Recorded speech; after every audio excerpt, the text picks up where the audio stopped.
Ladies and gentlemen, welcome to issue 1 of Last Page. I am Maverick King, joined by my brother, the man of 1,000 gains, Remington, Jason, the most positive man in the multiverse, Cedars, joining us via the powers of the internet. We are here to talk about Phase 4 of Marvel. But before we get to Phase 4 and the ups, downs, and in-betweens, and whether or not it was good or bad, let me first set the table saying Marvel, the MCU, phases 1 through 3, is probably the most impressive accomplishment in the history of franchises in Hollywood. You have something that started off in 2008 with Iron Man with Robert Downey Jr., which was a gamble. No one knew if this was going to work. Before that, you had the Raimi Spider-Man movies. You had Hulk. You had the X-Men franchise, which was very successful, but you didn't know if this idea, because they did have a post-credit scene in the original Iron Man, you didn't know if that was actually going to pan out. If we were actually going to get the Avenger movies, we got Hulk after the Incredible Hulk after that, but you didn't know if it was going to work.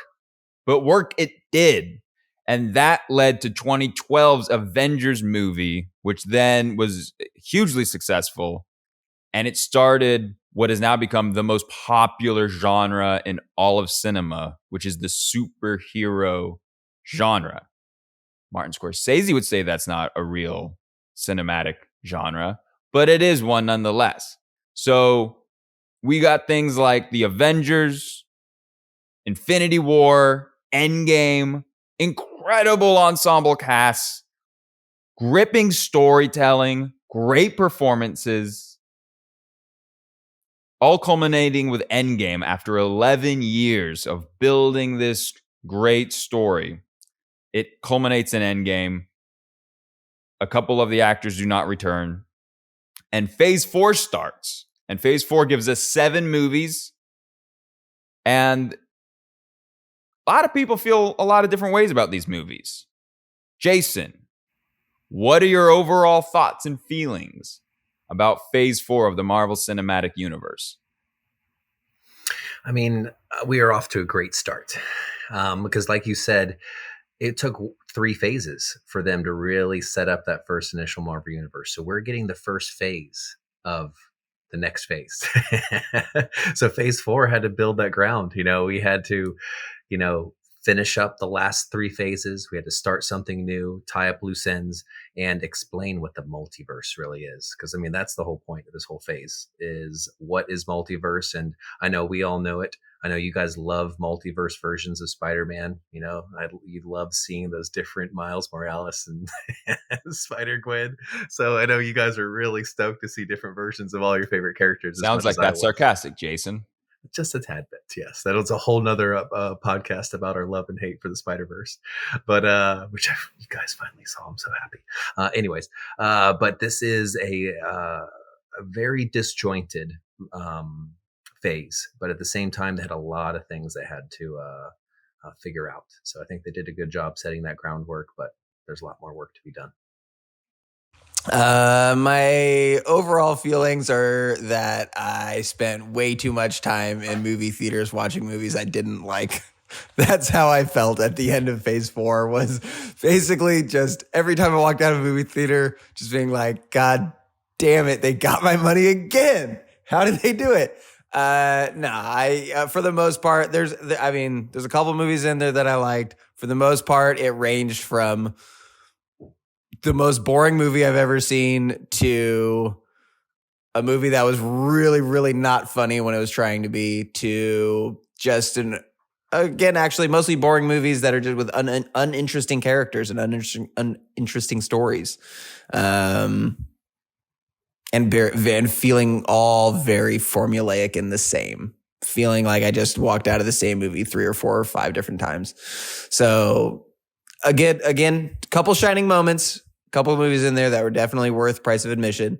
But overall, a lot of, just time wasted in comparison to phases 1 through 3, and even just phase 1. If I'm comparing phase 4 as the next start, if I compare phase 4 to phase 1 felt a lot more worthwhile. And that's even including Iron Man 2, which I despise that movie. So maybe despise is a strong word. No, I really do not like that movie. That movie sucks. It's not good.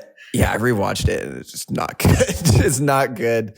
It's you got Mickey Rourke in his transition to being an actual lizard person. He used to be a regular person, and then now he's a lizard. And that was the movie that was in between him becoming a lizard person. But overall, just really lackluster, discombobulated. I'm at this point, I'm just like, big breath. Let's go into phase 5 and hope for the best. Yeah, so I'll go ahead and put up right now the ranking of the 7 movies and how each of us feel. Now, the rankings are basically pretty similar, except how we feel about those movies is a bit different. We all have Spider-Man No Way Home number 1, head and shoulders above everything else. We all have Multiverse of Madness number 2, and then the rest of the movies are a little different. But we'll tackle these movies mostly chronologically. Pardon us if we bounce around a bit. But the beginning of phase 4 was Black Widow, a movie delayed multiple times because of 2020, COVID, the end of the world.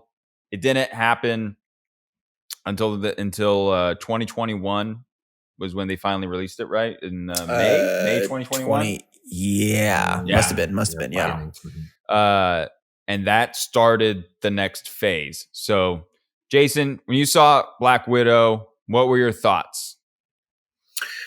So Black Widow was released Disney Plus. Was it same times theaters or same times theaters? Remy and I saw it in theaters. Okay, cool. I saw it at home.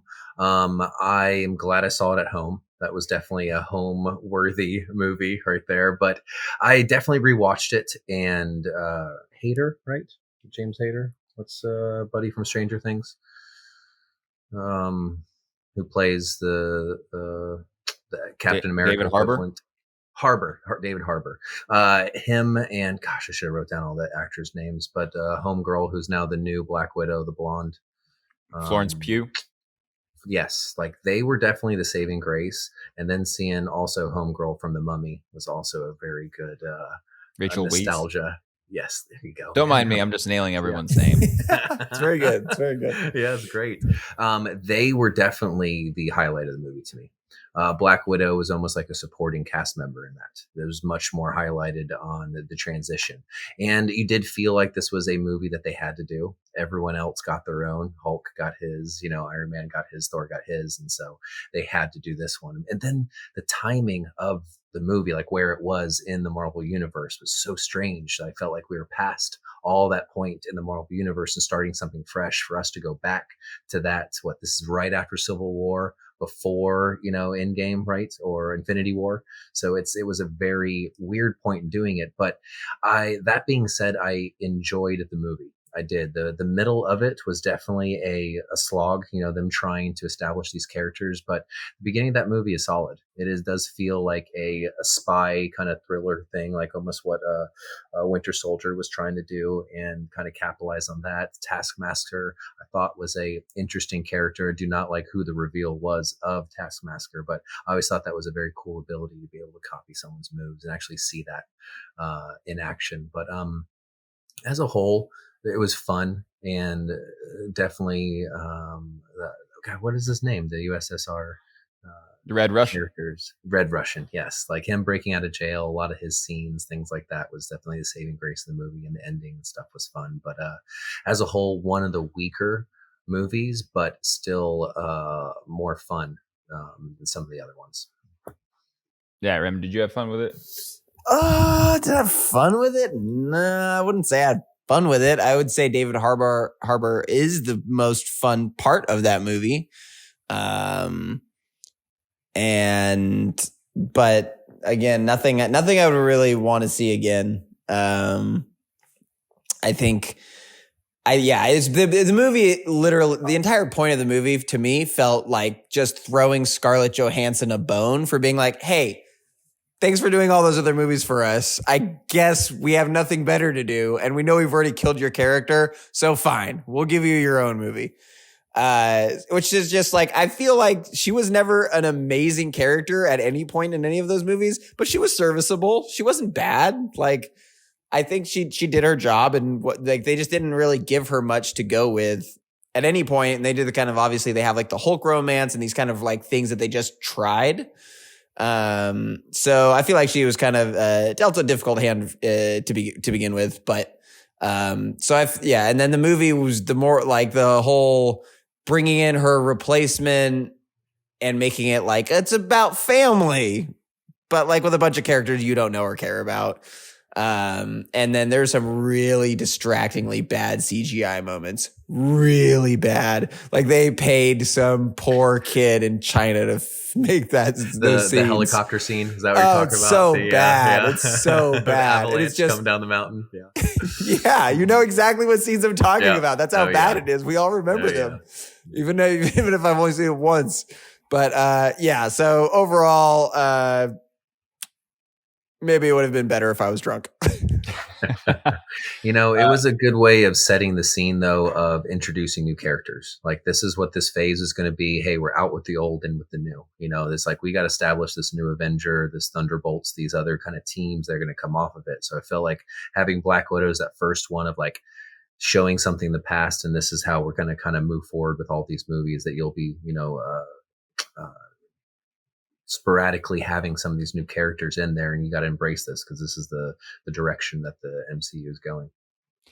Well, I think it did set the precedent, which actually it didn't set necessarily, but it definitely was the first movie that would push along what Disney is intent on doing, which is replacing legacy characters with just a new knockoff. And so you have Florence Pugh's character is basically just going to replace Scarlett Johansson.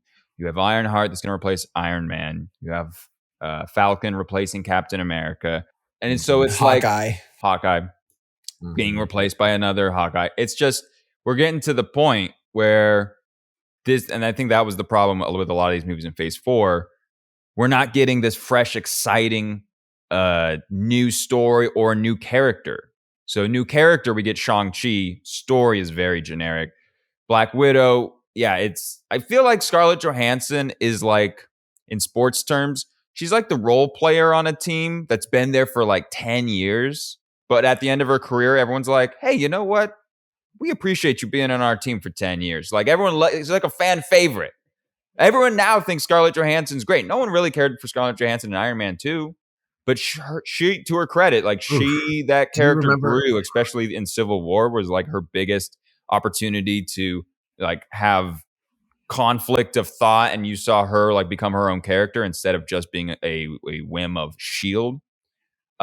But this movie was just too little, too late. It didn't do anything to further or make her character more interesting. And at the end of the day, the only people that really were affected by this movie was the Russian bad guy and Scarlett Johansson's nose that got smashed into pieces to win the day. Oh, that's that was such a shitty thing about the movie. Is the nerve. Just right back in. Yeah, hell of a that was trick. That's what a very shitty thing about the comic books versus the movies is. You can keep drawing the same character for 100 years and keep them looking the exact same way. It's like, but you have a very limited time schedule with actors. It's like they're only going to look like that for so long unless you age the character. So it's a problem that every franchise like this has to deal with. It's like this actor is going to either become too old or too expensive. That's the two where we're going to have to pay them way too much where we're not going to have any profit. So we have to transition. So it's a very common problem that they had to tackle somehow. And changing the mantle to someone else is very similar, or do we go in a completely different direction with this character and try to do something different? And then it's also, these characters have been around for 100 years. So why are we going to change something that we have tried 6 different times, making Black Widow a different version of her, but no, actually the one that sold the most or was the most embraced by the fans was something that they have seen for the same, a long period of time. So let's just keep that same character going. But I do like how you brought up Scarlett Johansson's first appearance, because there's one actress that I think I've had the hots for in my life, and it's been old Scarlett. Yeah. Well, she's the same age as me, so it's not weird at all. Not weird at all, Jason. You have aged just like fine wine, just like she has. Just as she has. And her first appearance in I was Iron Man 2, and she's getting to the boxing ring, where she's like just a sex symbol. That's all. She's the assistant to Tony Stark, at that point. And that's what we saw Black Widow as, and this is how she finished. I think it's a great character progression for all the young females out there that can break off the bondage of becoming just a sex symbol. Yeah, she did overall. It's again role play. Everyone loves and now everyone loves Scarlett Johansson, but she wasn't that popular in the first Avengers movie. Even it wasn't like everyone was like it took some time. So next movie, Shang-Chi and the Legend of the Ten Rings, a movie that China did not release for some reason, which Marvel is very upset about. I'm just going to say 3 words, Aquafina. And I'm quite confident in saying that her agency, which I looked up, it's like United Agencies or something like that. They are incredible at what they do. Because she's in everything. I feel like this has united the internet. Nobody likes her. Nobody likes her. And the people that like her the least, the Black community, like her the least. She's appropriated their cult. Like she tries to talk Black, and nobody. It's just her character in movies is just very inauthentic, and it is trying to be this clown, funny character. And to me, Shang-Chi's kind of this okay, like kind of like an okay dumb Marvel movie, but her character drags the movie down, trying to be the comedic relief. Yeah, I mean it's weird because it feels like her character is supposed to be in parts of the movie, but somehow she's in every fucking part of the movie. They literally brought her every fight scene, everywhere they go together. It's just like, it's not even that. Who's the actor that plays Shang-Chi? I don't know. He's on Twitter a lot. Yeah, well, that guy. So it's like he's not even the main character. It's really he's the co-main character because they are always together. She is in the movie. She has just as much screen time as him. Like I feel pretty confident when I say that he does not get a whole lot of screen time removed from her. And I don't count flashbacks when he's a child. That doesn't count. But yeah, no, I mean, she is so obnoxious. And just in how she acts, let alone the world's most annoying voice. The world's most annoying voice. I don't even think she's a smoker, and she somehow sounds like that. Maybe she's a smoker. Maybe she's a vapist. Oh, maybe she's a vapist. That's vapist possible. Makes a lot of sense. Jason, what are your thoughts on Shang-Chi? So I really enjoyed that movie. Actually, I'm really upset with myself of how good Spider-Man and Multiverse of Madness was, because Shang-Chi would probably have been like my 1 or 2. Oh my God. Jason, all right. Jason, you're talking to someone. I mean, even if this wasn't a Marvel movie, I would have liked it, because you're talking to someone who grew up on 90s like kung fu movies. So Jackie Chan, Jet Li, these guys who, had a very interactive fight scenes where they're using a lot of objects around them, have credible sets. And this totally embraced that. And I felt like this was, the fight scene on the side of the building, on the all the scaffolding, the bamboo scaffolding, one of the best fight scenes in my opinion. Like that has some really cool, engaging, you even think when she's falling, and I enjoyed Aquafina in that movie. I'm gonna put it right out there too. She was the comedic relief and the damsel in distress. And me and Mimi just watched it recently, and we have seen quite a few Aquafina movies, and we even thought this was one of her better ones, because like Crazy Rich Asians or the Raya the Last Dragon, some of those ones we didn't like her in, but like we watch Bad Guys constantly, and she's the tarantula voice in Bad Guys, and that's kind of grown on me a little bit too. And she's randomly in some movies that we have seen. It's not random. She has an incredible agency. Yes, a great agent, and I mean, she was kind of necessary in the beginning, but then once Ben Kingsley got introduced, he could have taken on that comedic role, especially when they got to what was the See, astral plane place that they went to? It's called Shangri-La, something along those I lines. don't recall, but I will say that the only character that's worse than Aquafina's character in the whole of the Marvel Cinematic Universe is Ben Kingsley's character, the not Mandarin, is the But that, worst, far and away character oh ever man, since Iron Man 3. They take, now remember, Iron Man 3, which is one of the worst movies in all of Marvel. But the wait, I worst thought part Marvel 2 of was that worse. worst movie is the fact that you had the Mandarin who was built up in the trailers as "You'll never see me coming," and he's supposed to be this like menacing, like, what is Ben Kingsley doing? Ben Kingsley's a great actor. He's been Gandhi. I mean, he's been every race of human that's existed. This guy is really good at what he does. And they take him, and is his name Jason? What's his name? The character in the movie, Marty, Jason. I forget what his name is. Anyway, it's some basic name like Jason. I agree. Got Remy and Maverick over here as Jason. but for some reason, they just turn his character into a joke. It's the subversion of expectations. Before, Rian Johnson was excellent at subverting people's expectations into the shitter.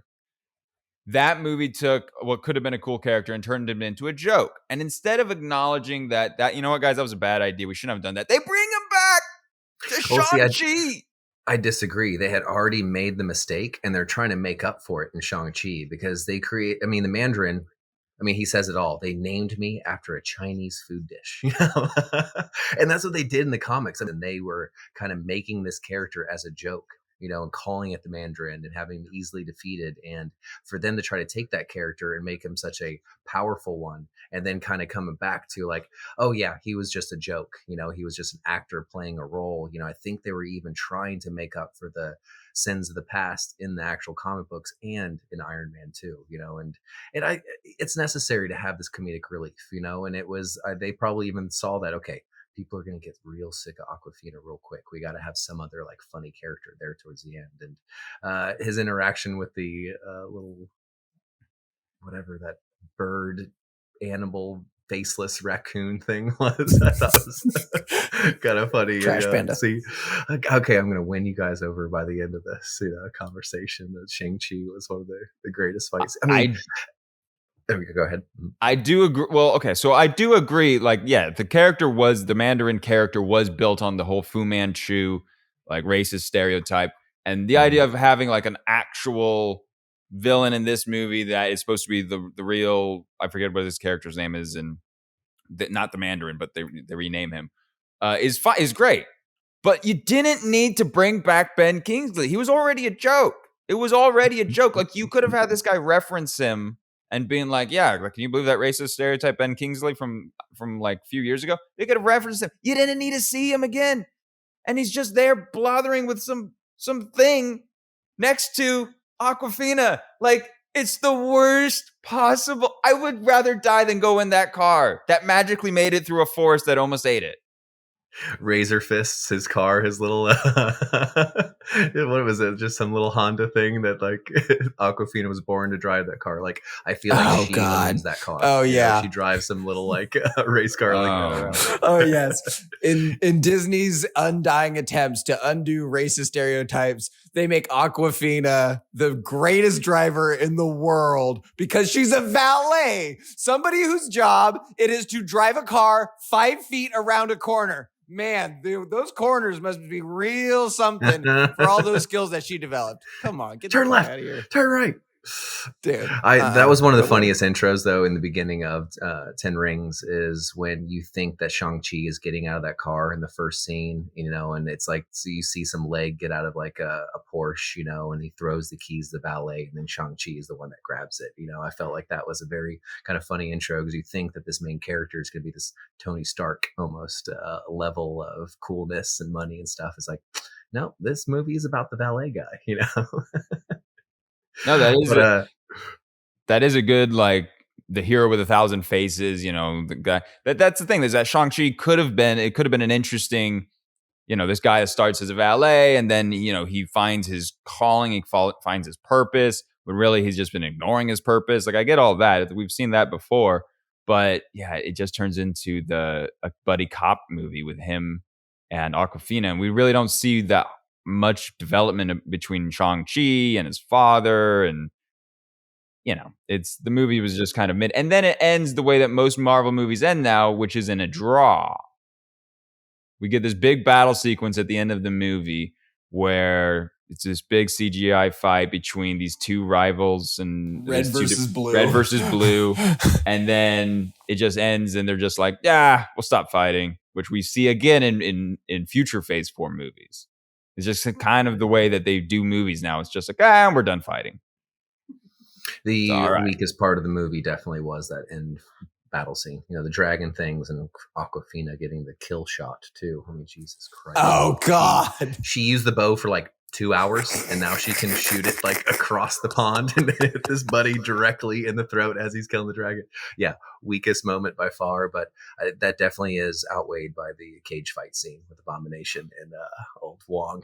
Which Wong forever. I'm glad Wong was almost every single movie of Phase 4. It's the one guy that I'm actually happy to see because I know that when Wong shows up, he's going to be the only good part of the movie. Oh yeah, dude! When he comes at the very end and like chugs that girl's martini and is like, "All right, I need you." Yeah, I was fucking rolling, dude. That was such a great scene, and him just embracing this almost leader now of the new Avengers, because I feel like that's what they're also pushing too. Is Benedict Wong is collecting these characters here and there. Wong is the Ving Rhames of the Mission Impossible franchise, where it's just like he shows up, you're like, yes, you're back. Well, I was gonna say he's the Sorcerer Supreme now because Doctor Strange got blipped, so he's technically the Sorcerer Supreme now. But I will say, I think the biggest miss. My final thought is just that the biggest miss of Shang-Chi was the tease of having Fing Fang Foom in the movie. In the trailer, they show Big Dragon underwater, and my first thought was like, okay, this is like an Asian movie. We got a big dragon. And I was like, sick, it's going to be Fing Fang Foom, the alien dragon. And then, no, it's just some regular dragon thing. Yeah. I was very, that was one thing that I was really looking forward to the movie. And then when I found out that it wasn't, I was like, oh, damn it. Yeah. Well, the fact that it wasn't makes me think kind of one of the themes of the Phase, which is I have a feeling people in the writers' room probably don't know who Fing Fang Foom is. Oh, God, that's probably true. Yeah, I mean, that's a very random character. One last thing. I'm sorry. We've had quite few like more random characters in Fing Fang Foom at this point in the not villain of Eternals. Like, you know how there's like 2.5 villains of Eternals? Icarus is half a villain.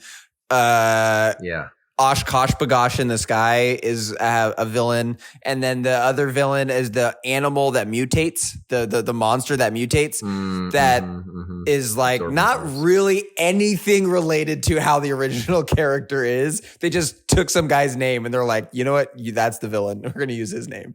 They literally have no idea what they're doing. The one-eyed guy in Madness, the tentacle dude, he's a very prominent character in the Marvel universe. Even if you can fight as him in Marvel versus Capcom, and they made him just this one-off. Oh, villain. He's the eye that's trying to get America Chavez. In the very the definitely not hentai character. Got it. Yes, yeah, tentacle port at any moment. But yeah, that was just a throwaway character. Like, he's major in the MCU, and then they killed him off already. That one fight scene. But wait, one thing I want to add to 10 Rings, and I think it also is a big factor in Black Widow too. And I felt like those two movies being right after each other was the whole family kind of dynamic of both of those movies, where they were just, that was the centerpiece almost of both of them, like bringing families together and past sins, and all of us in either of those two movies have had some estranged sibling or parents or something like that. So I feel like that was a huge message between those two movies, was this like family arc, the evolution in your own family in mistakes and having to make up for those. That it was a really cool underlying factor, I feel like, both those, that a lot of people could relate to. We might not be perfect, but we're family. Aww. And if your dad trains you to be a killer at a young age, you're going to come back and try to kill him at the end, So Eternals. Is that the next movie that was released? That is the next movie that was released in late 2021. So Eternals, bottom of all of our lists. Yep. Wait, Remy's too? I thought it was higher. No, technically Thor is the bottom of you're mine. right. Yeah. But it's bottom one, no, bottom Thor two. is last, and then Eternals is tied for second to last with 3 other movies. But Eternals, I think the weird thing is, so they got Chloe Zhao to direct, who directed an Oscar, a small indie film about homeless people in the desert or something, and they got this person to direct a Marvel movie, which, if you just watch the trailer, it looks nice. It looks like a pretty movie, but the movie just falls apart. And Jason, you always like finding the kernel of goodness within a movie, but what about Eternals did not work for you? This is one I'm not going to try to defend. This was not a good movie. And the only saving grace I think they could have done with this movie is made it into an episodic, a show kind of format. They had so much they were trying to tell. And I think there's a lot of things that need to be told, because that's a huge part of the Marvel universe, is the Celestials, the Deviants, like how the Earth started. I mean, this moves into huge ramifications for the future of how people became mutants, how anyone got powers on this planet, and why our planet is so special. It's an underlying factor for a lot of things. So I think there's a lot of good history that we need to see out. Is just horribly smashed into a hour and a half, 2 hour movie time frame, where it could have done a lot more justice being spread out and introducing a lot of characters that I didn't know I needed in the Marvel universe, but it felt like they filled some gaps as far as this mythological, Gilgamesh, all these things that it's like taking from history and making that, oh yeah, they were superheroes, or oh, that was a mutant. That's an interesting angle, but just it wasn't thought out. It was rushed, and I feel like, and they, with such potential and the beautiful landscape, 7,000 years or whatever this whole thing is bound. Oh, not that much, probably 2,000, because ancient Egypt or something beginning. But anyways, like, it was a great time period piece of all these pieces of history where they had a lot to do with. But I mean, at the same time, then, like, where were you guys? I know they try to explain, like, oh, we were off Earth, or doing something else, or an in-game, or all these other huge Earth experiences. But yeah, we should have seen them throughout the first 3 phases as much as they were depicted within history. But like I said, this is not a movie I can really defend, but it has some weight in the Marvel universe, especially the space baby being born from the planet afterwards that has no other mention besides this movie, which was so not cool. It could have been such a cool set piece for another fight in some other movie, like battling on top of his head or in his hand or something like that, or someone being knocked all across the earth and smashing through that, taking it out, or something along those lines. This could have been referenced, but yeah, Eternals will not be one of the movies that I defend on this podcast. Yeah, no, I think, it's just mostly really boring, completely discombobulated as far as just jumping thousands of years at a time, just being like, oh, we're going to have this. And then thousands of years later, we got this. And then thousands of years later, like, it was just all these things that felt like they were just like a bunch of stories that they kind of smashed together. And then randomly halfway through, they're like, oh no, Angelina Jolie has that super terrible disease that makes her go crazy. Oh no. Like, it's just like, I mean, it just felt like such a mess. And yeah, they're supposed to, like, all these characters that are like spread out throughout the history of the planet, but somehow are really poorly given this excuse of why they're not around for all these big alien invasions and end of the world events that we already saw through phases 1 through 3. And yeah, and so then again, just the villains were completely separated into this weird way that, like, none of them felt serious. So it's like you have Gerisham, I think is his name. Yes, that guy, the big red monster in the sky, who's like who's really upset at the end of the movie. He's like, "Oh no, you guys foiled my plans. Now you're gonna get it." And then it just leaves. And then you have the monsters that change and grow and get smarter, I guess. And then you have the backstabber in Icarus, who they make a joke about flying into the sun, and then for whatever reason, he's just like, you know what? Fine, I will fly into the sun. He got bullied into the sun. Like, it's just a bunch of pieces of shit. It's a joke of a movie, a literal joke of a movie. The more I think about it, I'm just like, damn, that movie sucked. Just and such a waste of time. But it wasn't that it was just bad. It was so long that when I got out of it, I was just like, God, I wish I never saw that movie. It's a movie that makes me feel nothing.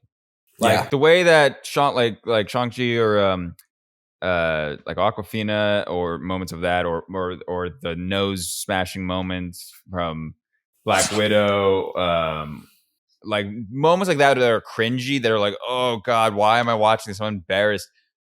Eternals doesn't really have that. It's just so even-keeled boring, which is almost a feat within itself, to never be like, oh, that was cool or that was really bad. It's just kind of just moseys along. Mm-hmm. But it's I don't know what they're going to do with those characters. Like, it is the one, I think it was the one movie that really didn't do anything at the box office. Just about every other movie, even Shang-Chi, which was like fresh out of kind of COVID and theaters coming back, like Shang-Chi still did pretty good at the box office, relatively speaking. But Eternals, I think, was the one movie that did not perform very well. And so I don't know what they're going to do with those characters, or if we're going to, I think as we move forward, they're just going to try to trim the fat. So I'm not sure if we're going to see any of those. Like, they have the end scene where what is the Black Knight with Kit Harington. Yeah, Kit Harington. Yeah. Like, are we going to see him again? Well, and you know whose voice that is off screen? Mahershala, whatever. Mahershala. Yeah, so that's supposed to be Blade sitting there, like, hey, don't touch that sword or something like that. Which, there's the whole another team that formed Dark something. Is so all we're just getting Kit Harington as a Disney Plus guy. You've been demoted to the Disney Plus crew. Well, Blade isn't going to be Disney Plus. Oh, it better not. No, it's end of 2024 now, which kind of sucks. But end of 2024. Yes, Jesus, I know. So forgettable, the Eternals, but then we get the one movie that is truly great from Phase 4, which is Spider-Man: No Way Home. I have been a huge critic of Tom Holland as Spider-Man. He has just been this annoying teenager, just, oh gosh, jolly gee, guys, can I come too? Like, he's just been this embarrassing, small version of Spider-Man, not the rebellious, straightforward, sarcastic, hilarious hero. He has been demoted to just being the sidekick, just to being this Robin character. But this was the first movie that finally pushed him in the direction of being his own man, of putting him in a situation where it's his fault. You messed up. You made a bad decision stealing the mighty box. You got your aunt killed. Now you have to live with it. And now you have to make it right. They finally put him in. And on top of that, they get Andrew Garfield. They get Toby back. But at the core of the character, which is the most important, because you can add all the villains and Alfred Molina and Willem Dafoe, and you can add all of them, and that's great. But you got to get the character right. And this was the first movie out of all the Spider-Man movies they've done in the MCU, from his introduction in Civil War to his own 2 movies that are terrible, to this movie, finally got the character to be responsible for his greatness. Well said. Yeah, I didn't look at it like that. You're right. Yeah, it's like he finally grew up in this movie. I've seen it many times. Like I said, this movie plays in the background of our house, at least once a week. It's a fan favorite to myself and my wife, I think, as well. I very much enjoyed this, and it was very much the cast, of seeing just so many old faces, in there, it's that nostalgia, but it was also just a great arc to it. extremely funny.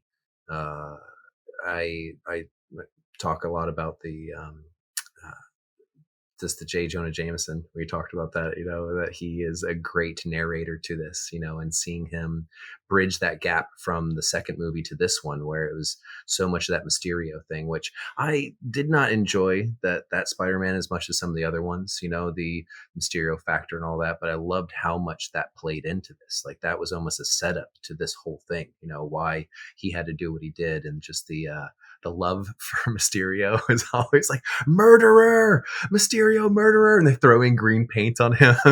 As he's yeah, Mysterio forever. Like all of that. So that was like I was laughing. The first like 30 minutes of this. Where it's Jay Jonah on his Alex Jones Infowars. Talking smack about him and the whole controversies and conspiracy theories and things like that throwing out there. But yeah, that's just the tip of the iceberg of how many cameos we get in this. It's just everything from Matt Murdock appearing as the lawyer for him. It's like, this is now we're getting abridged for the Netflix Daredevil getting brought into it, which we now see him and She-Hulk, another amazing show on the Disney Plus. And who else is really funny to me? Oh, the three teachers, Hannibal Burrs, the two other guys, have their love for Peter Parker when he comes up there, like they figure out that he's Spider-Man, and they're all like have the shrine dedicated to him. There was a lot of like really cool cameos by random characters, and then like, yeah, you said William Dafoe and Molina, and just seeing all these guys, it just gives you the spider tingles. But yeah, it was a great movie. Stephen Strange being this like father figure to him, and it's like, as you brought up, as him being this arc of him actually becoming a man, I think was a very big part of the movie. And Peter saving his enemies, him going through all that trauma and his weighing that out, I thought was such a great character building for him, and how Strange was immediately going to kill these people, and he was like saw redemption in them. And I mean, of course, that being the whole motivator throughout the whole movie is all three of these Peters, all three of them pointing at each other, trying to to cure these guys. Like I didn't see that coming. Like I didn't see that was going to be the premise of this movie, is like, how can we cure all these villains who were essentially dead, and it's like, and what really happened to them now afterwards when he gets the multiverse back? Or they go right back into their death phase of their own movies, or are we going to get to see these guys come back in other parts of it? But hey, that's another multiverse opening. It's like, okay, now we've opened the door to now getting Rhino, which was a great character by what's his name, what was the actor, Paul Giamatti? Yes. Never expected him to play Rhino, but hey, we can now see him again,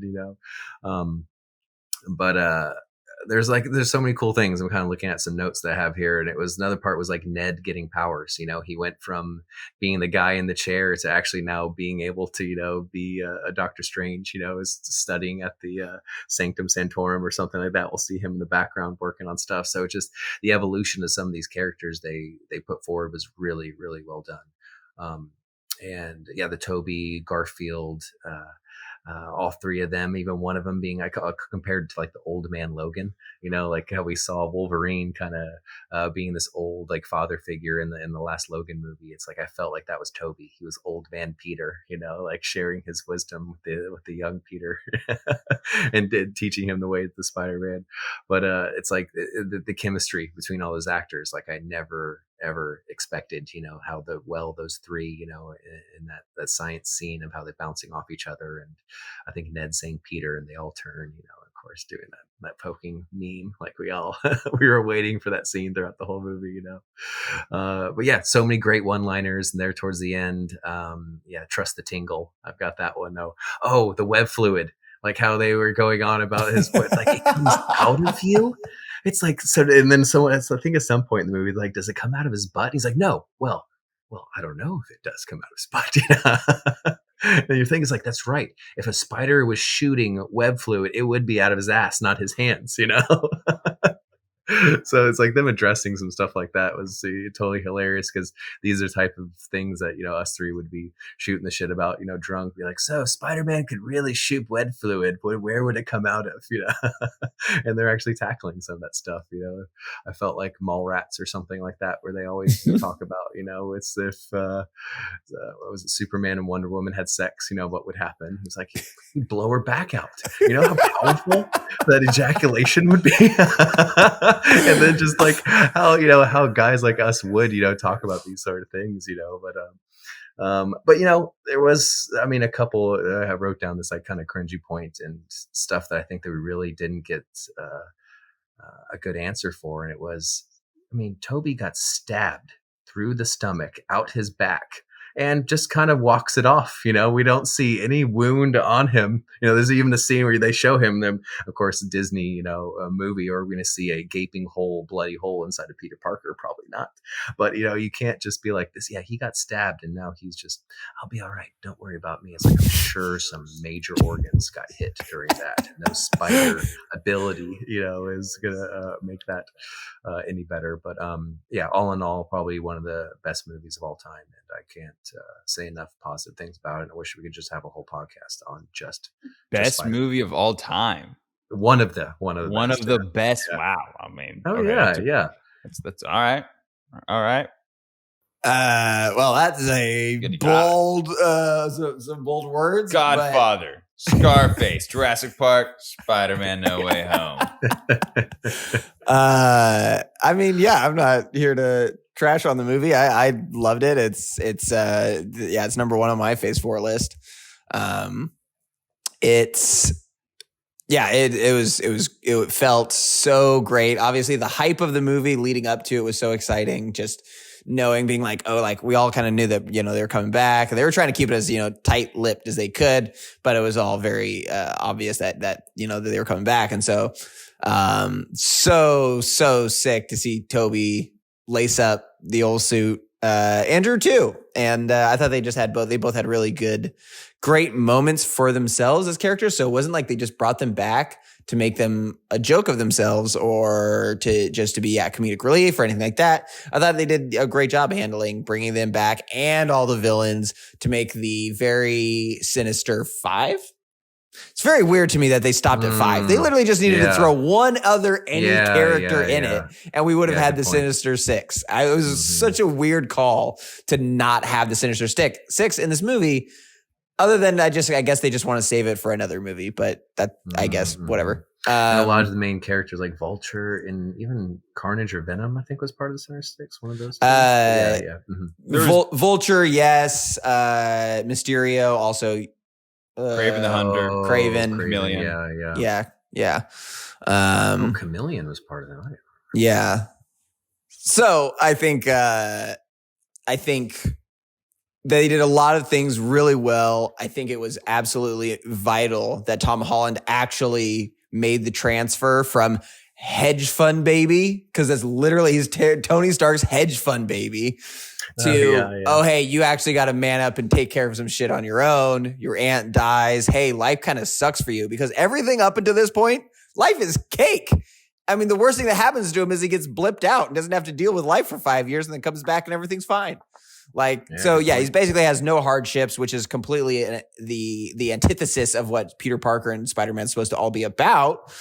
And so now they finally, after 3 movies, he finally gets actually some hard things that he has to go through and come up on the other side. So I really love where they leave this movie. Now he's in his own apartment. Life kind of sucks. He doesn't have MJ and Ned. He's on his own. Now let's see where the chips fall. But gosh, that was so extreme though, for have everyone forget who you are. That's okay, the hardest issue you could ever deal with, kind of thing. Everything throughout your whole life you built up it. Nope, got to start all over, all that sort of stuff. So you had it so good for so long, now you're going to have it real bad. Yeah, 100%. No, you're nail on the head there. And then, so just a couple things though, that big things that always stand out to me about this movie. One is the redemption of Andrew Garfield's character, saving MJ when in the same fashion where he failed to save save Gwen, which is like was a moment that like when I saw it like in theaters the first time was very. I definitely got teary eyed. It was just like, whoa, that was something I didn't see coming, and I thought that was just a brilliant because it's like the whole crux of that Spider-Man, of that version of Spider-Man, is this huge moment where he accidentally kills his girlfriend while trying to save her. And I just thought that was beautifully done. A tremendous piece written into that story. That's one of the things that I really love. Toby doesn't necessarily have any major transferring moment. He has some nice words with Doc Ock, and just, looks great in his youth pastor getup. I think, it was just very nice to see him back there. But I think the best part of this movie is that, and I don't know how this happened exactly, but they created a plot device. A literal plot device that makes, like, they literally wrote, they're like, hey, we're going to have this machine. It's a Stark machine, and it creates whatever the fuck we need when we need it. Hey, you have a brain problem? Don't worry about that. Bloop, bloop, bloop, bloop, bloop. Hey, Doc Ock, we got all your problems fixed right here. Zip. Like, it was like they were in the writer's room, and they're just like, how are we going to fix Doc Ock's brain and Electro's problem? And I don't know. Just write in plot device. We'll figure it out later. And then they got through all the drafts, and then they're like, hey, we just left plot device in there. We'll figure it out. It's just the funniest thing. I've never seen a literal plot device in a movie. That kills me every time. But in all seriousness, very fun, very heartfelt moment. Awesome theater experience. You don't get a lot of those these days, but the way that the theater that opening night popped for Toby, all time great moment. Yeah, the theater was cheering when I watched it too. When Toby walks out of the little portal thing. I mean, same with Garfield too. But yeah, and that's one of the better movies to be around other fans, all cheering at the same time. Oh yeah. Multiverse of Madness featuring Doctor Strange and friends. And friends. You mean Quantum Leap? You guys remember that show? This is essentially Quantum Leap. It's like you're jumping around. Which they're making a remake of that show. Jason, to be fair, we're not of the '80s, unlike you, so we're not familiar with Quantum Leap. Early '90s, Sam Nielsen, that actor's name, but the whole thing was he's in the future and he gets sent back in time, but in bodies of other people. And so every show is him having to solve some mystery in this body of someone else, and then he's going to quantum leap to the next person. And I felt like that was just so like a almost underlying joke, because I imagine Sam Raimi, probably about my age, probably a little older, was also a Quantum Leap fan. I kept seeing like little homages to that. Yeah. But sorry, continue. But yes, we all had it at number 2 in our rankings as far as Phase 4 movie goes. It seems like this movie was the most uneven, and for me, Remy really liked it. You really liked it. I like certain parts of it are excellent, but then there's always those things that just hold it back or drag it down. But in the interest of staying positive, the song fighting scene. It is definitely the darkest that we're gonna get. And you were saying of this earlier, that this is kind of the most twisted that we can see a horror-like movie we can see in the MCU. And what they've done with the different characters that they brought in with the Illuminati. You were talking about this earlier, so I'll let you go ahead. But yeah, the fight sequence between Illuminati and Wanda and Wanda's powers. Oh yeah, no, I mean that alone, like that's why this movie is just barely underneath No Way Home for me. Tobey Maguire is literally the only reason that No Way Home is above that is insane. This for me, because the scenes are it's so gratifying to get these scenes that we get with Wanda, just shout out to Elizabeth Olsen for just for staying in there through phases, 2, 3, 4. Yeah, 2 through 4. and getting a very satisfying, from this her introduction all the way till now. You just see this great arc of a character that she's vengeful, then she joins the Avengers, then she establishes this relationship with Vision, goes through the heartbreak of seeing him get brutally murdered twice right in front of her eyes. Wait, she murdered him once, right? Yeah, exactly. She has to kill him first, only to see then Thanos bring back time to pull the shit out of his head again. I mean, yeah, brutally getting her love murdered. To then she's first break of her psyche, creating fake kids and fake life and controlling this town. Then goes through that break, and you're like, okay, maybe she's coming back around. Nope. She dives into the Book of the Dead, and she's like, you know what? I'm gonna go get my kids from an alternate universe, and it's just in full on psycho mom mode. And so I think she just made for a fantastic villain in this movie. But the scenes that the reason I love this movie so much is for the scenes with her when she is going several scenes, but especially when she's going through and assassinating the Illuminati one by one. Oh my God, that is and with no effort at all, really. Oh yeah, she literally just unravels Mr. Fantastic, just like literal thread, just like done. And choosing different ways. I'm going to kill you this way. Yeah, she removes Black Bolt's mouth, so he blows his own fucking brains out. Like, the fact that we got that in an MCU Phase 4 movie is wild. And you would think the limits of your own powers. You think if you knew that you could scream, you would not do this in your own head. It's just like you clearly were not thinking at that moment. I mean, I think his thought was that he was going to blow through his mouth. That was his thought. He was like, I'm just going to blow through it. Wait, why didn't that happen? Why did it blow out the back of his head? Or no, it was all internal. Do we see any explosion, or is it just like an internal explosion? Yeah, you see it inflates, and then when he hits the ground, it's like flat. So his brain's like splattered, which is pretty sick. So the back of his head is just as powerful as the front of his head. Yeah, she chops Captain Britain.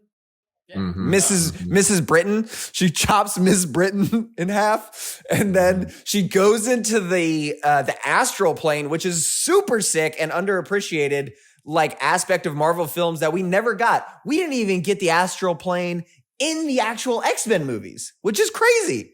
Yeah. And so she goes there and snaps, the quick shot of her face, and it's full zombie mode, and she snaps Xavier's head.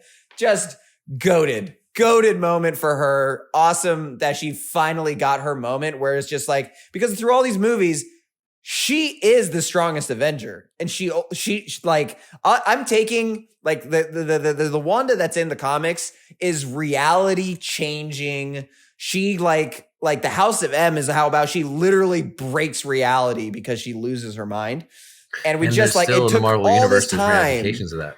Sorry. Yeah, and it took all this time to finally get her moment in the sun. And so I thought they just did. It was awesome and so gratifying. I'm a big fan of her. So that's why this movie is is really, really one of my favorites. Did you watch all of WandaVision? I did. Yeah, I did. It was, it could have been done better. I just felt like I really loved the concept. And I thought it just ended up kind of dragging along and trying to be a little too mysterious when it was a little too obvious what was going on. But I Mephisto. Everyone thought it was Mephisto. What are you talking about? Remember that on the internet while that show was going on? Oh, yes, there was right. So much, it was it was Agatha all along, or however that little jingle goes. Yeah, I thought, and then also not to be forgotten is the music battle between the Doctor Stranges. Sick, super awesome visuals in this movie. Yes, America Chavez is boring. Yes, there are just some typical tropes that are in all of the other Phase 4 movies, but I can forgive those for the heights of this movie because the heights of this movie are very high for me. And while those are great, excellent sequences, it has to be reminded of the awful lows, which this movie is called Doctor Strange in the Multiverse of Madness, and Doctor Strange is a tertiary character at best in this movie. He basically is just there to chaperone America Chavez around, and he doesn't really, former Sorcerer Supreme, doesn't really have these great moments of his might and power other than that music battle where that he has with himself. The ending of this movie is him as a dead corpse, which is funny in a Sam Raimi kind of way. Yeah, that's right. But So Sam his Raimi. climax of the movie is to tell America Chavez to get in a fist fight with Wanda and beat her. And we don't see him have to do anything in the final sequence. And it's like, this is a Doctor Strange movie. He's not even in the final fight. What is this? And yeah, all the sequences are excellent, but it's those lows where Doctor Strange really is just not that important of a character in his own movie is pretty pathetic. It's like this Benedict Wong, like he is the father figure, bringing people together. Like he just did this in the Spider-Man movie. He's helping Peter along. It's like they're using Doctor Strange as this vehicle to like push other characters forward, and you need that. You need someone kind of that we all recognize, bringing in new peoples. But I would like to see like minutes of screen time of which actors on the screen. But I'd say Wanda would probably be the most of that because I felt like it was almost her movie. This was an end to WandaVision. We're getting more of an end cap on that than we are at beginning anything with Doctor Strange. Like this is so much her story in America Chavez, and he is, the vehicle to push that story forward. But what a visually amazing vehicle, though. Like there's so many scenes in that where it's like they definitely put the budget to the max on that, especially them going through like 11 different multiverses. That one scene where they're just pushing through it, and he's like, "Were we pinked in one of those?" But dude, I absolutely love that movie. But and I went into it. I think I just had seen the What If, of Doctor Strange, where he had. Did you guys see all the What Ifs? Mm-hmm. Just a couple. Did you see the Doctor Strange one? No. I mean, because there was like references to like some of his powers that he earned in the What If version, in that movie. And I thought it was almost going to be like essential viewing. So I was a little disappointed that it didn't have so much of a tie-in to this, like the evil Doctor Strange that was in that one. But we did get to see other, versions of him, which I thought was amazing. But I definitely think it was more of a horror movie. Like this was a horror movie through and through. I don't even think it was like parts of it, because when you think about the action scenes, they were very weak.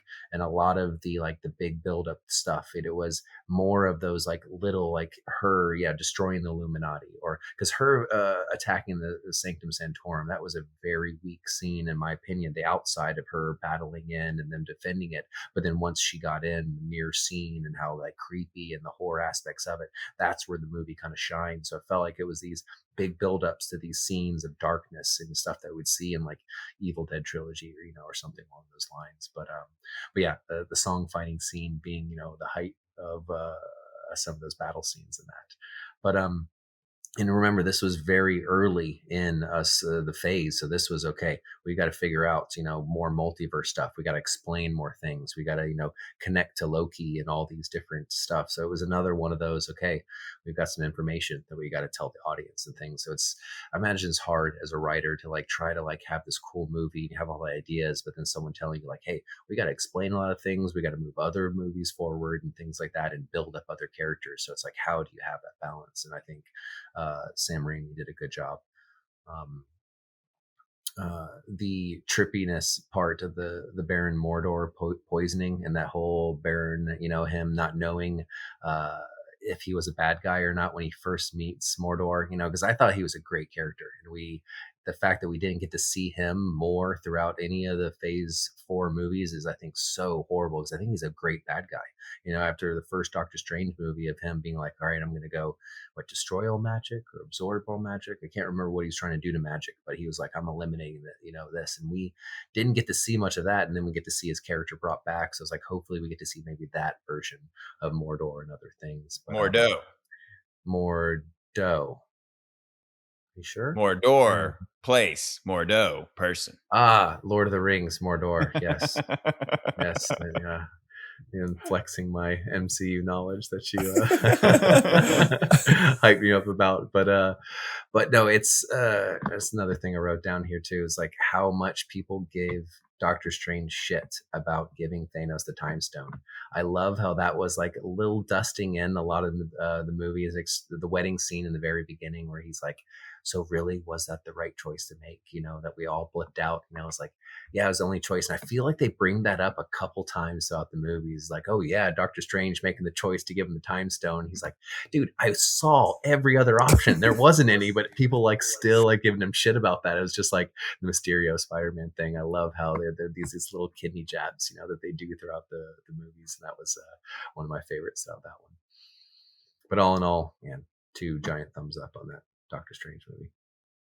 And the penultimate movie of Phase 4, Thor: Love and Thunder. This movie is an absolute abortion. There is no nice way of saying it. In The Godfather 2, Michael Corleone's wife, unbeknownst to him, she gets an abortion. And he doesn't know. And he's like, oh, the baby. She's like, I got an abortion, Michael, an abortion, something unholy. That's this movie, an unholy abortion. Because the worst thing that happened was that people liked Thor Ragnarok. And while Thor Ragnarok, when I first saw it, I'm like, okay, it's different. It's, it just got too jokey for me. It was just too, too joke. Like it didn't take itself seriously enough. But I was still like, okay, but it's different. And it's different from the first 2 Thor movies. So I can roll with it. But this movie was just Taika Waititi on a coke bender, just going absolute, just nothing serious. Everything's a joke. Ha, ha, ha. And I think it just shows his just irreverence. He doesn't really care about the quality of movie. He just was like just trying to make a movie, and that Disney gave him carte blanche to throw in whatever dumb screaming goats or kids with electrified teddy bears that have to kill demons, or the fact that we have to see Chris Hemsworth and his daughter running into battle at the end of this movie. There needs to be an 8-year-old running into battle against like, oh, wow, these battles are really intense. I don't know who's going to win because an 8-year-old is now running into battle. Love, I think, right? Yeah, she's Love. Yeah, it makes for riveting, intense sequences, and whether or not Thor's going to survive or whether or not he's going to lose. Jason, talk me off the ledge here. Why is Taika Waititi this way? You seem to really enjoy his style of humor. I need you to defend him for me so I can attack you. Anything that he touches is absolute gold, except for Free Guy. I'll give it that one. I could get Free Guy. His character, I think, was funnier. I didn't think Free Guy as a whole was all that great in the movie. But did he direct Free Guy? I think so. Yeah, it was too normal to be directed. Well, it's classic Taika. He puts himself in every one of his movies that he directs. You know, yeah. Taika, but Aquafina. Not one of my favorites. I mean, definitely better than Eternals, but not in a. And I thought it was better than Black Panther, but we'll get to that. But it did what it did. And I think what we fail to see as far as like what the MCU is, and when they are like, okay, we're going to release 7 movies in 2 years. We can't have every single one of these an action movie. We have to have some variety to this. We have to do our horror one. We have to do our big one, and we have to do our comedy. And that's what they've kind of fallen into with the Thor movies, in my opinion. And definitely the last one, Ragnarok, was that buddy cop movie. You know, they wanted to do that very Lethal Weapon kind of feel, you know, or that comedy aspect, but in different sorts of situations. So I felt like this was almost necessary as far as viewing for the whole MCU to have this kind of comedy one. Now, yeah, it didn't knock everything out of the park, in my opinion, but the fact that he is no longer worthy, I thought was a very cool thing to approach. And that's a very big thing in the comic books, where there is the unworthy Thor is even like a spinoff where he has no powers in what he does, So I really do enjoy the fact that it is something where him losing his powers and who would be the next to kind of embrace this. And of course, it'd be someone close to him, that already kind of knew of, Mjolnir and how that works and things like that. So yeah, it wasn't the most well done plot device, and especially for this curing cancer and you're actually making the cancer worse kind of thing. So that was an angle to it that I did not enjoy. But no, I'm not going to sit here and defend her being Thor, because that was not the most fun aspect of that movie. I mean, neither was Gore the God Butcher. Yeah, that was a pretty lame villain, and the whole movie was just not fleshed out enough. And it was another one of the movies that I think that would have done a much better job being a show. This was being an episodic thing where we got to kind of see this more of a Thor going down that spiral even more, and then coming back up, and then seeing Jane, you kind of pick up that and go that angle. But yeah, there was a lot of bad things about that movie, but I enjoyed that one, some aspects of it. I mean, the whole getting to see the gods, getting to see that scene where we see, Odin and whatnot, and played by Russell Crowe, right? Not Odin. Who's playing him? Not Russell Crowe. Yeah, Russell Crowe, but not or Dread Butler. No, Russell Crowe. Russell Crowe, but not Odin. Not Odin. No. Who is he? Zeus. Yes. Thank you. And because that was another part of the whole MCU, Phase 4 that we were starting to get to, is not only a multiverse, but the different planes, the different universes. You mentioned the astral plane, but I mean, the amount of different areas that we saw with that, I mean, especially leading to death, and stuff like thinking of the show Moon Knight, where we got to see like the Reed field. Is that what they kind of called the afterlife in that guy? I think they did. They have Reed's Field, but yeah, and then Valhalla, getting to see that, and so the Thor universe, and Black Panther, the astral plane, Doctor Strange, seeing Hell. We saw all of these like deaths in different universes, but not multiverses, like ends to stuff. And I thought that they did it really cool in Thor, where they're traveling, just on these goats to different places, which highlighted the movie Screaming Goats. I was saying, I was the only person in the theater laughing. That says every time the Screaming Goats come on, I'm like, it's hilarious. Why am I the only one laughing at this? Asterisk. Jason took a dab of DMT right before the movie started. That might have been why. Makes every Marvel movie better. Yeah. It was, I wouldn't say that one was fun, and I really do hate how little I really got attached to Gore the God Butcher, because villains, in my opinion, make or break movies. You got to see where they're coming from. And for him, and it could have started off so well. Like, I really feel like that first scene with Gore, him dying, his kid dying, him finally finding a god, and him just like laughing at him and shunning him. That was such a great meta conversation of, the gods that we believe in, do they even care about us? And then kind of exploring that factor, I thought was like very cool. So the juxtaposition to the comedy of that movie was a lot of like death things and aspects of that. And and this was another one where we were trying to build more characters too. So I think like his daughter Love is going to be just another Avenger, or another character they can use in the mix there. But yep, all in all, not my favorite, but definitely had a couple of shining points to it. Oh my God, the goats were so great. I loved every second of them. No, I hated this movie. Someone agrees with me. No, I hated this movie. This movie sucked. This movie was so not funny. Oh my God, it tried so hard to be funny. Taika Waititi, just the self-fellatio that is this movie is just insane. It's just, I did not laugh at all. I don't think I laughed once in this whole movie. There's just, I mean, what do you want? Blown off of him. I thought that was funny. Oh, come on, Jason. They were objectifying him. He's a person. His name's Chris. Jason Momoa. Chris Hemsworth being jacked was my number one best part about this movie.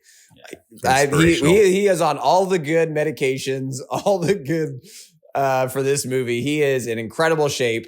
That is great. He looks great. He should have looked like that in Endgame. So here's the thing. To that point, I really think Chris Hemsworth found his own good arc through those first three phases. His first movie, he's pretty plain.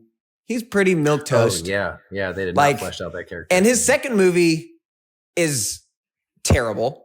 Oh, yeah. A big part of that is because of Natalie Portman. Don't forget. But that movie sucks. And so he doesn't really find his stride until Ragnarok, which I don't even love that much. But like, at least he was finally starting to get like, okay, now he's been through a few Avenger films. He's got his character down a little bit. Chris Hemsworth is learning like how this character was supposed to be. He's not just comedic relief. He's not just an idiot.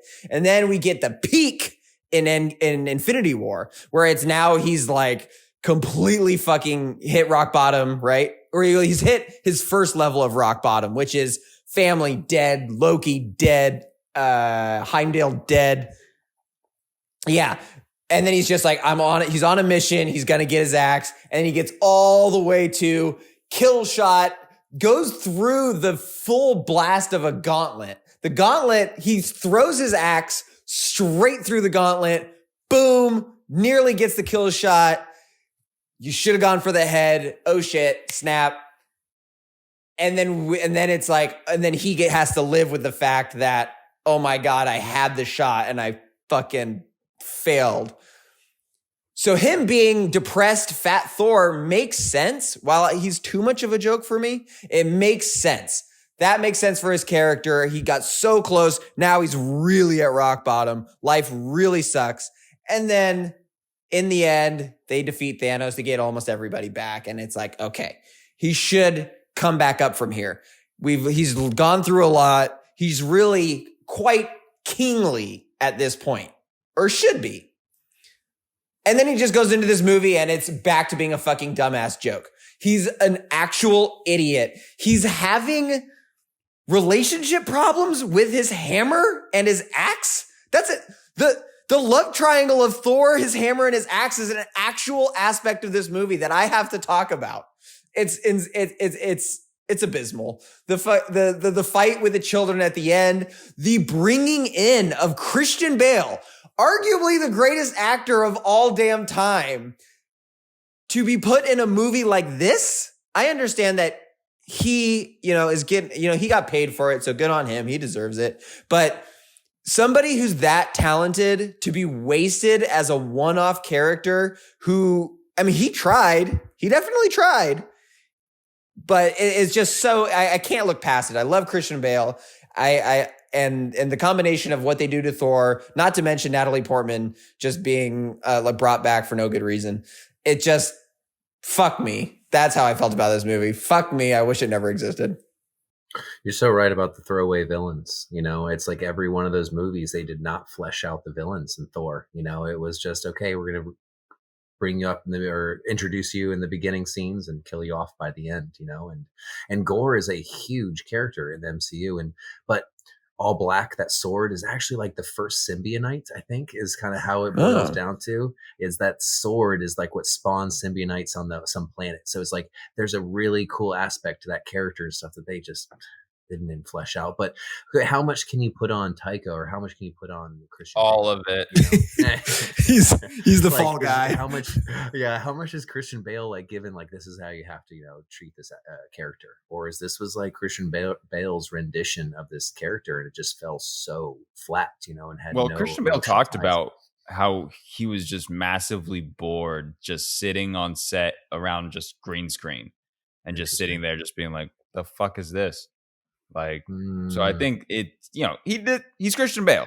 He does not phone it in. He went and he tried to give some, creepy, but he doesn't have a lot to work with. You have a villain that basically his scenes are to scare little children, telling them creepy stories at night with the lights off. Like, that's all he's really given to do. And it's really unfortunate. We don't get to see him actually become the God Butcher. That's one of the greatest names ever. The God Butcher. We see it him do happens nothing. all off screen. Yeah, it's like we see the corpses of all these guys. Really a missed opportunity. But yeah, the movie just overall, it sucks. Yeah. All right. Last but not least, Black Panther, Wakanda Forever. Chadwick Boseman sadly passed away a few years ago, leaving this gaping hole that can't really be filled. What Black Panther did, the original, the movie that came out before Infinity War, was we went from just dealing with the Avengers and dealing with familiar characters. They finally brought in Black Panther and Wakanda and Vibranium being the resource and this undiscovered country. And while the movie was kind of like a Lion King type of story in terms of the father passing away, the son having to rise to avenge him, the movie kicked ass. And Chadwick Boseman was awesome. And he was awesome in Civil War. And it was just a very nice, fresh face to add to the Avengers. And you had a lot of great actors and actresses that they brought in. But this movie's task of, instead of recasting Black Panther, to replace Black Panther with Letitia Wright's character, it's a lot of responsibility to put on someone to all of a sudden, okay, we need you to be Chadwick Boseman's replacement. And I respect and appreciate the fact they didn't want to just be like, all right, he's passed away now, we're just going to put in a new guy just to replace him. I appreciate that, but at the same time, you have to be able to pull off just being like, he's gone and now we're replacing him with Letitia Wright. And I think Letitia Wright's a fine actress, but she doesn't pull the might that a title character needs. And watching her 90-pound frame fight Namor as that's the crux of the movie, it doesn't really hold up, despite the fact that the movie has a great ensemble cast. Yeah, it was a delicate situation. They had to really figure out how to touch that. And you're right, it was a hard thing, but I think they did it well. That it was that beginning, that kind of silence, how we were kind of brought into the movie. Well, I guess that first scene with us not seeing him in the emergency room kind of thing, but it was a very cool way that everyone wearing white, and like the funeral procession through it. It's like, that's what I felt like was that send off at the beginning of the movie, and it wasn't so, pushed into us at a weird height of the movie at the end. This was, okay, we got to talk about this issue, and the fact that like him dying from a disease secretly, and not telling anyone, was exactly how he died in real life. That was a very cool homage, in my opinion, where it is, because that's a delicate issue. It's like, because you want to just sit there, replace it, this is the new actor, all right, let's just move forward. And then having to tell a story that people are actually going to care about and be like, okay, you treated that well, is hard. And I think they nailed that part of it. Yeah, I think as far as the replacing of Chadwick was going to be very, very difficult. And I say replacing because obviously they didn't replace him, but the moving on from him is just very abrupt and very difficult. And he is, it was an impossible task. And I thought, the way they paid homage and incorporated it being pretty close to real life events, I thought was a nice touch. The rest of the movie, I don't really have a whole lot of good things to say about it. Putting it on Letitia Wright to take up that mantle, I just thought that it was very apparent that she could not do it. Like, she gets outacted so hard by Angela Bassett. Thank you, Angela Bassett. When Angela Bassett is giving her, there's a couple of moments or a couple scenes in the movie where she gives some very powerful monologues, and it's like down by the water. That was a good one. When she's like, she has like the meeting at it's like the UN. I don't know if it's supposed to be the UN, but it's like the UN. There's that one, and then the other one when she's saying about how she's already lost everything. Like you feel what her character is saying. And then Letitia Wright comes on and she's just like deadpan almost. Just like when she just is not nearly as charismatic of an actress. Like she is quite honestly just meant to be a side character. She's much better as that side character who isn't given a big role. And when she was given a big role in this movie, she couldn't carry her weight. I'm not trying to like say anything necessarily bad about her. I'm just saying that that's not what she, at this point in her career, or at least in this specific role, I don't think she was able to do it. And that's so much of the movie was predicated on her, even though it is still an ensemble cast. So much of the movie is still predicated on her, and she just could not support the weight. I had my notes here. I actually said that she carried the movie. Like I was actually intrigued.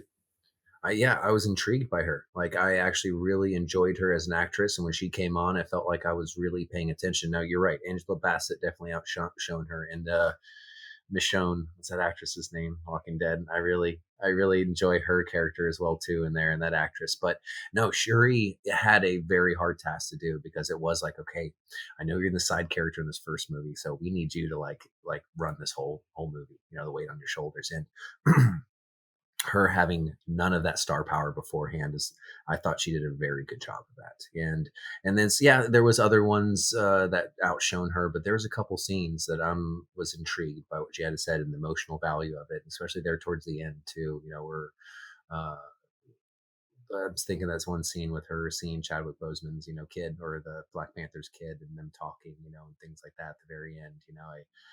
Oh no, you guys didn't at the end. No, I can immediately see. Jason. No, this is my Haitian name, but my real name is T'Challa. This is one of my biggest gripes with the Phase 4, because they did this a couple times, and doing it in this movie, they did it in Thor: Love and Thunder with Chris Hemsworth. Love. Okay. You can't have it both ways. You're hating on the actor for not doing a good job, and so the MCU is trying to move it to another character. Like, nope, I don't like that character either.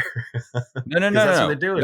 No, I'm saying very consistent in the fact that the replacements that they're setting up are just to replace the same character.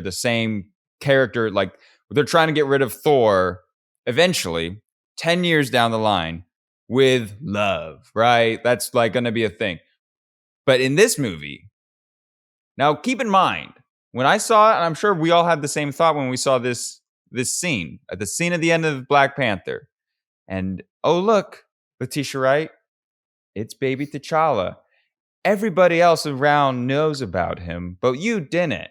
Like Angela Bassett knew, but you didn't. But he's grown, and he's T'Challa's kid. Isn't that great? The wonderful moment. And in theaters, we're probably all thinking, oh my God, is that Chadwick Boseman's son? This is like, oh my God, it's like he came onto screen and no, it's not. Chadwick Boseman had no kids. That is just a person that Disney's like, guys, 10 years from now, we're going to want a new T'Challa. Is literally out of Tropic Thunder. Yeah. And it's just ridiculous that they shoehorned some rando kid to be T'Challa's son. And why? If it was his actual son, I would totally understand being like, look, it's this closing of the circle. It's not. It's not even his nephew. It's not even a kid he met. So it's in the comics, some kid they brought on screen to be like, T'Challa's my name. Aww. No, you're not T'Challa. Just let him pass away already. But no, because they're just setting up 10-year down the road movie. That's what they're doing with that. That's what they're doing with Thor: Love and Thunder. And it's disgusting, disgraceful, and putrid. And I won't have you look at me, Jason, and tell me that it's a moment. Hey, it goes back to my original point: is you can't keep drawing the same character as you do in comics. Yeah, we've got to have some progression. It's going to be too expensive, or they get old. So it's like they got to be planting seeds. And Yeah, maybe not done the best way, but I mean, the comics, he has his kid with Storm, Aurora. That the would have been X-Men. cool.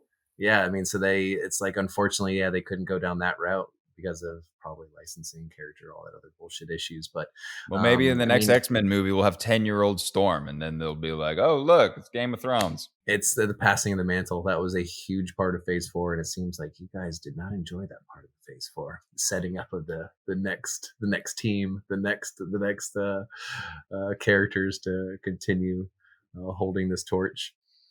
But one thing though I want to talk about in this movie though is the vibe, like the look, the feel of a lot of the costumes, the characters, the very like African and then the Mayan, kind of like colors and the garb and uniforms and stuff. I thought was like one of the coolest parts visually about this movie, and seeing just how many of those underwater scenes that were absolutely beautiful. It's like I think that was one of the more saving graces of this movie is like kind of when Shuri is going through is it Atlantis, right? Is that the name of their city, Atlantis?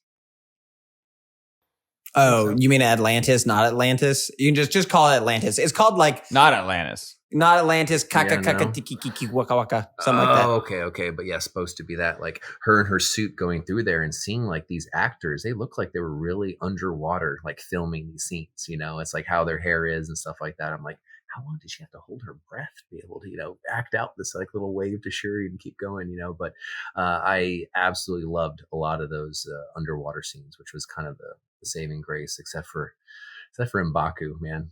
He was one of my favorite characters from the first one, the gorilla guy, the leader of the other clan. Yeah, M'Baku was one of my the high points of this movie for me, which I really enjoyed how that ended.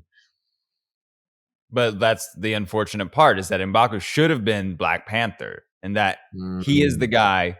Just look at him. Winston Duke is a fantastic actor. Secondly, he has the physical presence to be a A-list superhero. And yet he's relegated in this movie. And just because Winston Duke is great, he steals the scenes he's in. But when it's time for the showdown, Letitia Wright basically just reads him the riot act and just like, I'm going to do what I want. I'm going to go into battle. And I'm going to kill Namor. And then M'Baku's like, okay. And it's just like, why is this not a back and forth? Why is it not just like Iron Man and Captain America? Why isn't it two people arguing their point of views? And then the audience can be like, oh, I can understand that. But instead, it's just Winston Duke is just played off as like the big guy, but he's not really making any decisions. And then he comes in at the 13th hour and he's like, I am here to fight to be the king of Wakanda. And it's like, well, okay. I mean, it's they did him a disservice in this movie. Interesting, because I took it as like them trying to do a different route with it. It's like, okay, we did the whole king and superhero thing, so let's split that. We have one person being the king of Wakanda and one person being the Black Panther to try to explore that like storytelling aspect of it. It would have worked if it was more of a collaborative effort by M'Baku and I keep saying Letitia Wright. I forget her character's name. Shuri? Yeah, Shuri. Mm-hmm. If it was more of like a back and forth, but it wasn't. It's just Shuri just telling him what's going to happen, and then he just has to go along with it. And it's just that's not a good way of developing your characters. Mm-hmm. And then the final battle again, they just fight to a draw. They fight out on the ocean. Yes. Yeah. Great idea. Let's go fight the Atlanteans out in the ocean. Now, Namor, by the way, Namor, their element. Namor never graduated high school because he said that there's more or as much fighters in Not Atlantis as blades of glass. Grass. Blades of grass. And what we get is like 3 dozen dudes that keep falling into the water and keep climbing back up. I was thinking it more like Aquaman, where there's all these like different factions. There was like the trench people, and then like the fish ones or something. So we're just seeing one aspect, almost like Avatar-esque, where it's like this whole planet of different fish people in different regions. Which ocean you live in determines like what type of fish person you are. No, that's the thing. I expected some type of gigantic scale fight where it was going to be this massive Wakandans, are like the 300 warriors, and we're gonna of Leonidas, and then we're gonna get all the Atlanteans just coming over, and No, it was like less than 200 people. Interesting. Because I did feel like they were still overwhelmed, but you're right. It was just this one ship with just people crawling up the sides of it the whole time. But it's like, okay, I felt like there was a lot, but when the blades of grass analogy comes into there, that's fell short. Not to mention the fact that they literally recycled the moral of the story from the last movie for this movie all over again. Hey, revenge is a poison. It kills you both. Fast forward to the next movie. Revenge is a poison. It kills you both. Like literally to the point where they're just going back to, so they had an excuse to use Michael B. Jordan. I almost think the entire plot of this movie was just as a way to shoehorn Michael B. Jordan back into it. I'm so happy for that. When I saw him come on, I'm like, yeah. I mean, sure, but like it didn't make any sense because he's just like, yeah, you know what? Revenge is bad. Or actually not even, never mind. He actually encourages it. He's like, yeah, get revenge on her. I'm just we literally just went through all of this. We went through all of this in the last movie and you couldn't come up with a better idea. Well, it was more of Chadwick Boseman's dead. Who else can we get her to talk to from the astral plane? You know, and not again, version of him. It's kind of like that. It's like, okay, we're left with this character. You know, how can we make that like a plot device? You know, where he's going to be encouraging her to do something that she doesn't ultimately want to do. Yeah, it was just, I felt like this movie just I do somewhat disagree with you, and I don't think they did nearly as good of a job in the first Black Panther movie in this movie compared to the first Black Panther movie. How they built Wakanda and gave it such a good, unique look, and all the different tribes and how they looked, and then that compared to Atlantis. Not Atlantis. It's Atlantis. I hate that they gave it, not that they just stopped calling it Atlantis, but that they just gave it a name that's so freaking hard to remember and say that I'm just never going to remember or say it correctly. But that sounds very insensitive. It's a made up race. Don't pull that. It's a made up race. I can discriminate against these people because they're not real. Okay? Like you heard it here first. He said these people are not real. You can't be racist against Na'vi. I mean, you're the bad guy in the movie if you are, but you can't be racist against Na'vi. They're absolutely not real. Come on. No, just like I just thought like the underwater thing, it looked kind of cool, but like I just thought it was mostly dark and not fleshed out very well. I always love to see, and just like an Aquaman, I'm like, how are you going to do it? How are you going to show me people talking underwater? Because it doesn't actually make any fucking sense. And in this one, they just talk. They just talk underwater. I was a little, angles and like the only time you really see them talking is when he gives the speech. Yeah, when he gives the speech. Other angles of like, because it's slow motion, so you can't really talk. So they use some trickery. Yeah, I think it's just an impossible thing. You just can't have people talking underwater. It never is going to look good to our brains watching it. It just doesn't look right. So yeah, I thought it was just, and then again, I'm just so anti villains aren't villains.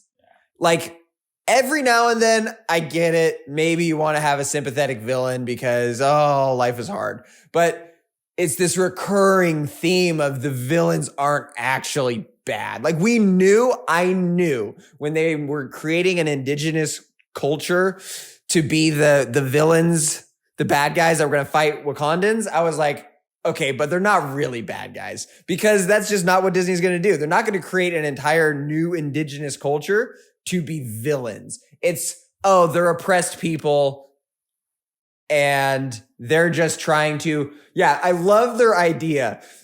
Namor's great idea was, hey, in exchange for not killing this one scientist, you're going to help me take over the world. Deal?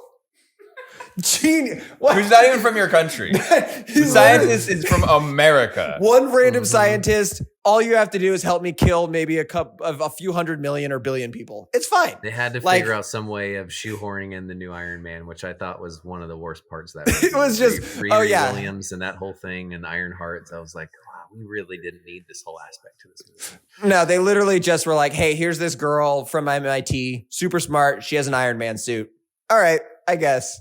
Yeah, and not a whole lot of backstory on her genius or how she got it or anything like that. She's like, oh yeah, I've been doing this since I was 3. It's like, Oh, okay. You've convinced me that you can create an Iron Man suit in some garage. It's basically they did with Ironheart what they also did. What they basically tried to recreate what they did with Spider-Man in Civil War, where it's just this very quick intro before he's on the team.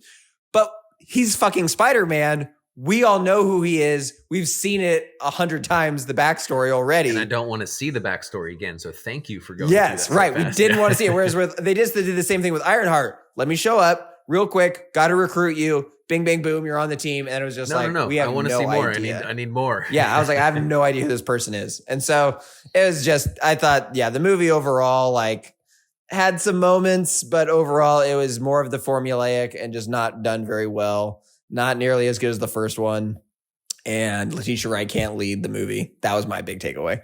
I don't exactly know where Wakanda's going to go from here, but Oof.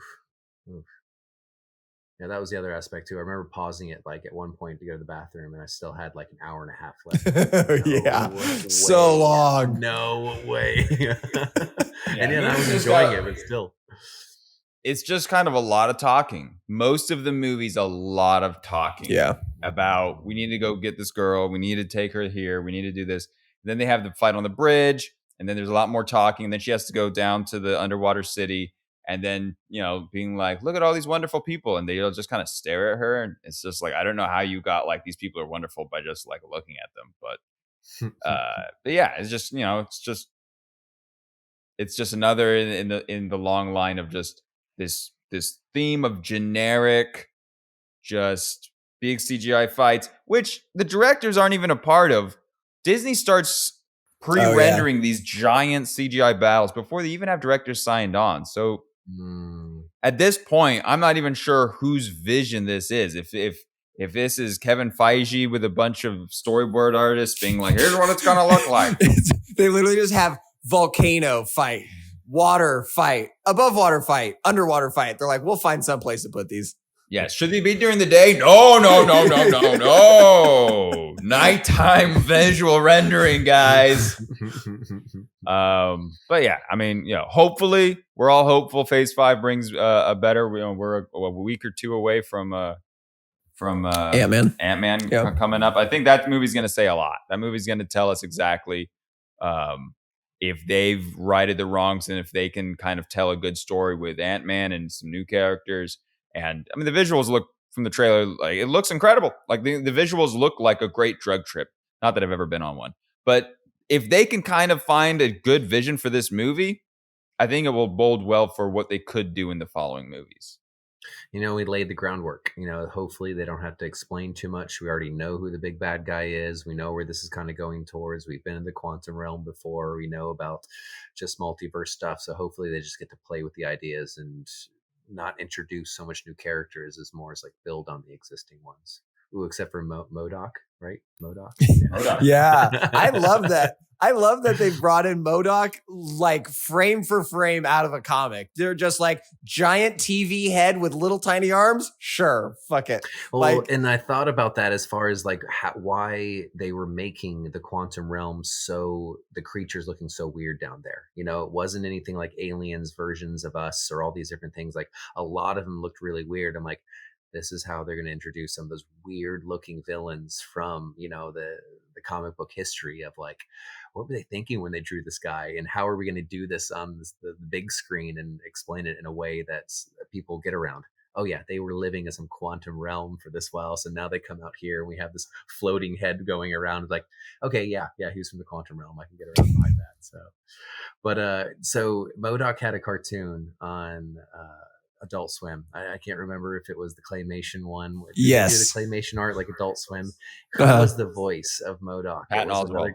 Okay, is he attached to this one? Think is he is. I think Patton Oswalt is the voice of MODOK in this. Okay, that would be even better, because I felt like that was one of the saving graces of that show, which I couldn't get behind, even though I love everything Marvel. That one's hard to watch. It was funny. I mean, the clay animation show, I watched a few episodes. It was kind of funny. It wasn't really worth continuing to watch, but I was like, okay, like MODOK just being super terrible. Yeah, but him being the kid to the parents, that's what I just couldn't get behind. Right. He had a mother and dad figure trying to tell him what to do, and he was just some angsty teen the whole time. I'm like, all right, this is not the supervillain I remember. Right. And that's last page.